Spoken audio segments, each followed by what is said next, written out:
पढ़ा तो वही वही रहे।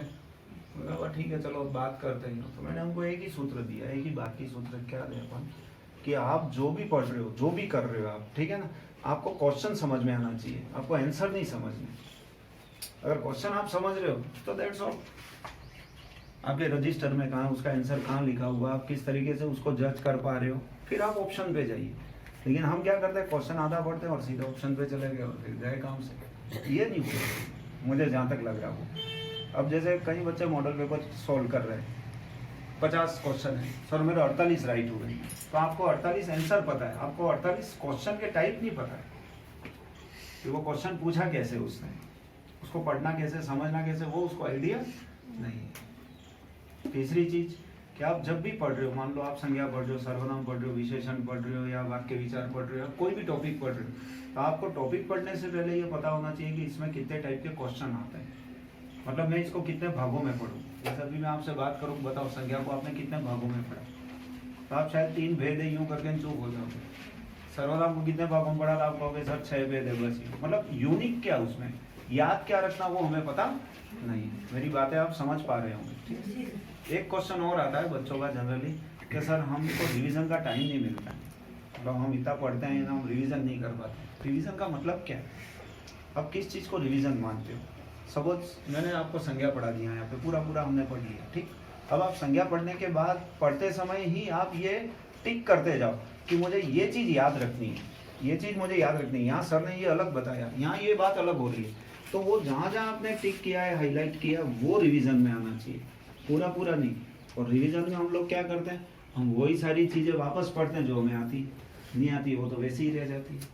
तो हमें जो नहीं आ रहा वो रिवीजन में लेना, आ रहा वो तो वन टाइम में ख़त्म हो गया, फिर हमको बाकी चीज़ें करने की कहाँ जरूरत है। कहने का मतलब मेरा क्या, आप एक बार योजना बनाओ हर टॉपिक की और शॉर्ट टाइम में उस टॉपिक को कंप्लीट करने की कोशिश करो। जैसे मैं संज्ञा की बात करूँ, आप संज्ञा का टॉपिक लेकर के बैठे, आप उसको पढ़ने बैठे हो।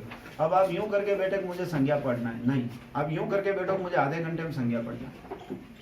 तो आपको ये पता लगेगा कि आधे घंटे में आपकी मेंटल अप्रोच क्या है, आप कहाँ तक उस टॉपिक को कवर कर पा रहे हो, आपका कंसंट्रेशन पावर कैसा है, आप डाइवर्ट तो नहीं हो रहे हो मेंटली, ये आपको पता चलता जाएगा। तब जाकर के वो टॉपिक पे हमारा कमांड होता है। मतलब यूँ समझ लो कि एक हम युद्ध लड़ने जा रहे हैं, हम आक्रमण करने जा रहे हैं और बिना योजना के जा रहे हैं, और हमारे सारे शत्रु हमारे पास बैठे हुए, तो उसको क्रॉस करके हमें आगे निकलना है, कैसे निकलना है।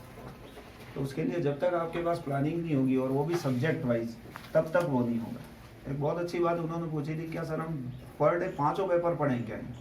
मैंने कहा बिल्कुल, पर डे आपको 5 लेना है। जैसे एक आप प्लान करते हो कि अभी मैं एसएस कर लेता हूँ, फिर उसके बाद मैं साइको पढ़ लूँगा, फिर मैं हिंदी पे आ जाऊँगा, फिर यूँ करूँगा, ऐसा नहीं। जैसे अभी मैंने बताया उन लोगों को कि भाई आप सुबह में 4 से 6 2 घंटे, मतलब पर डे 1 घंटा आप सब्जेक्ट को लें, 2 घंटे आपने 6 बजे तक ले लिया, 6 बजे बाद आप दूसरे सब्जेक्ट पढ़ते रहें रात की 12 बजे तक, कोई दिक्कत नहीं है, समझे।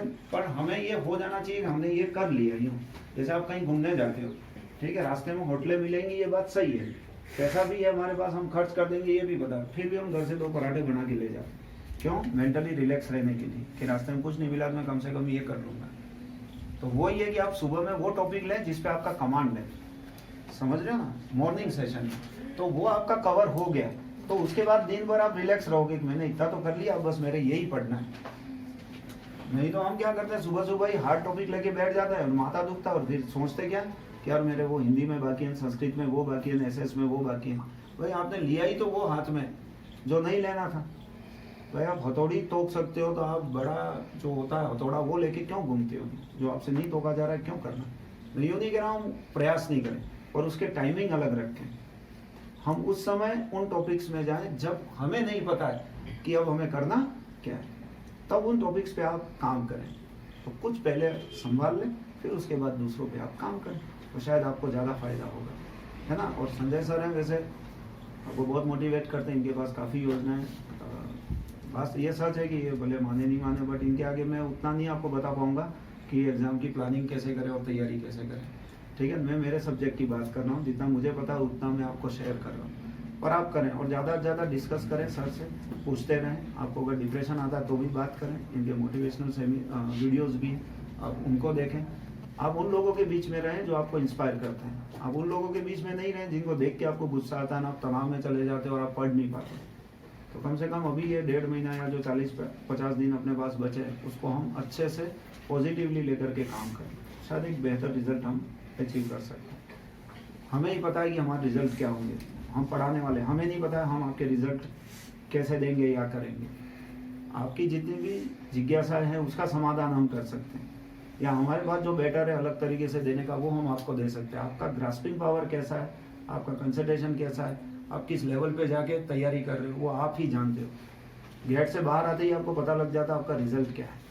नहीं, वो तो हम दुनिया को भ्रम में डालने के लिए ऐसा बोलते हैं कि भाई रिजल्ट आएगा और पता चलेगा नहीं। तो जब हमें पता है तो हम आज से ही क्यों तय नहीं करें कि मेरा रिजल्ट ये है, और ये हम कर सकते हैं। ठीक है ना, बहुत अच्छी फैकल्टी, आप बहुत अच्छे एफर्ट लगाते हैं। ये सच कह रहे हैं, आने का समय बिल्कुल नहीं मिल पाता, पर फिर भी इनका प्रेम इतना है और आप सब इतने उत्सुक रहते हैं कि हम आने के लिए मजबूर हो जाते हैं। तो आज आप ज़रूर बताएं आप पढ़ना क्या चाह रहे हैं, कोई ग्रामर का टॉपिक बोलें।